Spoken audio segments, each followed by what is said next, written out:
Hey guys, welcome back to another video. Today we'll be talking about the budget enablers for FPL this season. Now, obviously the big talk has been Salah and Sterling taking up loads of the budget, and we're struggling to be able to fit all the great players in our team. So today I'm going to be looking at 9 players who I think you should consider as budget-friendly options to put into your FPL sides that allows you to spend the money elsewhere, as well as representing reasonably good options for the FPL 1920 season.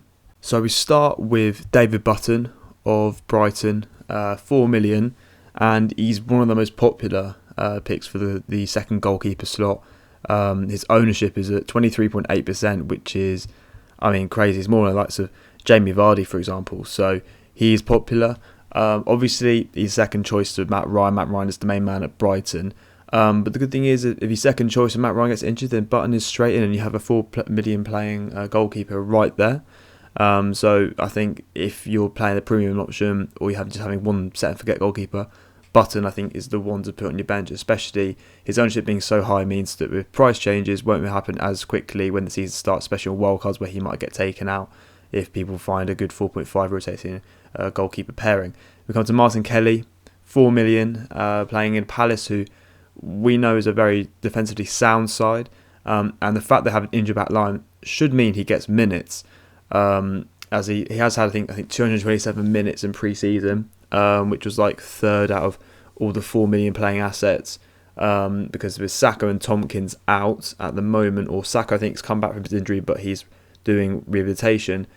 Kelly looks like he's going to start the season, but as I've said there in big bold red writing, there is no guarantee. I think there's Ward who's contending with him at right back, but I could also see Kelly playing at centre back, so that's one to monitor.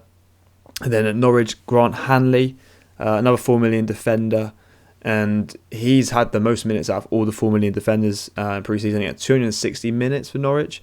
So he's being used quite a lot, and I think Norwich fans are quite happy with his performances as well. Again, in an injured back line where Zimmerman's out for I think 4 to 6 weeks due after an operation, so he will miss the start of the season. So I think there's also Close as well, who's trying to get in at centre back, and Godfrey as well. So out of those 3, they're contending. So again, it's no guarantee, but I think Hanley looks like the favourite at the moment to be playing in that Norwich defence. But again, they're a poor defence and they have hard fixtures to start the season with. So I think he again is just one for sitting on your bench, and if he needs to come on, he'll come on. We then come to another set of players with Lundstram, 4 million, who's getting a lot of hype recently on Twitter as an out of position defender. He's been playing midfield pre-season and he's getting a lot of minutes. I think he's played a role in every single pre-season game for Sheffield United.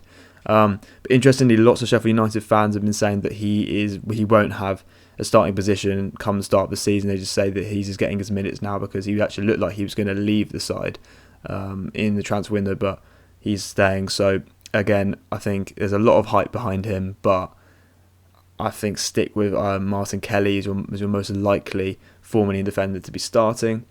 Dead Donker, FPL community Twitter favourite, 4.5 million, and he's a great buy at the moment. I think he's a assured starter. They're playing a 3-5-2 come the end of last season. They're doing the same in pre-season, and Dendonka has been looking like he's getting the furthest forward out of Moutinho and Neves.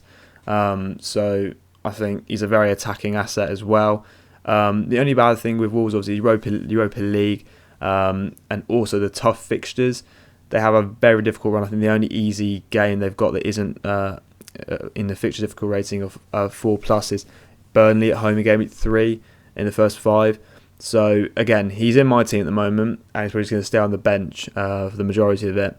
But he's a great option to have, and I think he could definitely return some assists over the season as well. Mark Noble, an assured starter for West Ham, the captain, 5 million, which is a great price for him. He's on penalties. He's already converted one in pre-season, and also West Ham after the game at 1 have some nice fixtures. So I think again, I'm struggling to have a 5 million on my bench at the moment, but if you have the spare money to have a 5 million fifth midfielder or fourth midfielder, wherever your formation is, to put on your bench, he could definitely be one. And I think with West Ham, with all their attacking assets, he can maybe pick up an assist from deep midfield. Who knows, but he looks like a great option. And the final 3 options We have Simon Jorginho, 5 million. He's getting a lot of hype as well. With under Lampard, he's in a new formation and a newer role, playing a lot more further forward than we saw under Sarri, playing with the sort of holding two of either Jorginho and Kante, or Jorginho and Kovacic. And he looks like an assured starter, I think. There's Lampard wants to have a defensive holding midfielder and a more creative one. I think he's the more creative one. The only thing I'm worried about is the new manager thing. Lampard's been a bit up and down in pre-season. Obviously, pre-seasons are not a lot to tell from.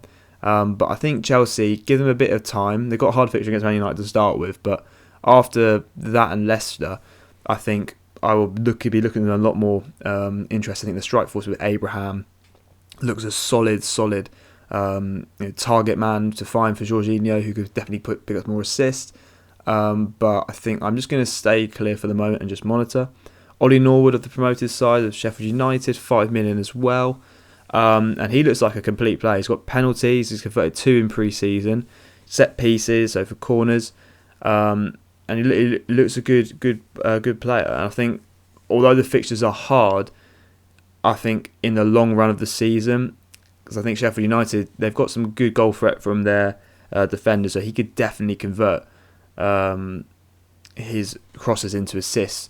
And I think he's definitely one to monitor. And then Mason Greenwood, again, a lot of hype about him. The 4.5 million strikers, the young ones. There's Greenwood, Nketiah and Brewster, who've all been getting minutes in pre-season. He has a manager's backing. Solskjaer's come out and says that, he thinks he might be able to start against Chelsea or come off the bench. So I think if he's you're playing with 2 strikers or 1 striker, you need a 4.5 million. I think Greenwood's a good shout. I think Lukaku going to Juventus supposedly, and with only Rashford up front, with Martial who might play up front as well, Greenwood could definitely get into that. So I might rotate with, say, Daniel James possibly. But he's not so much a secure starter. So I think, again, he's in my team at the moment, and I'm probably going to keep him there because he's the best of the 4.5 million strikers. So I think just one to wait and consider with him. So that wraps up this video. I hope you enjoyed it, and obviously, there's a lot of enablers out there. I just thought these 9 players were the best for value for money and the best chances of starting potentially. But yeah, it all depends on your strategy. I think then Donker, I think out of all of them, is the pick of the bunch. And if you don't have him, if you're playing a team which has a 5th midfielder on the bench or a bench midfielder, he needs to be in there. But yeah, so make sure to check out all my social media, my Twitter, and subscribe. We're growing nicely. I've received some really nice comments. So yeah, stay tuned for more videos across the season. I'll catch you in the next one.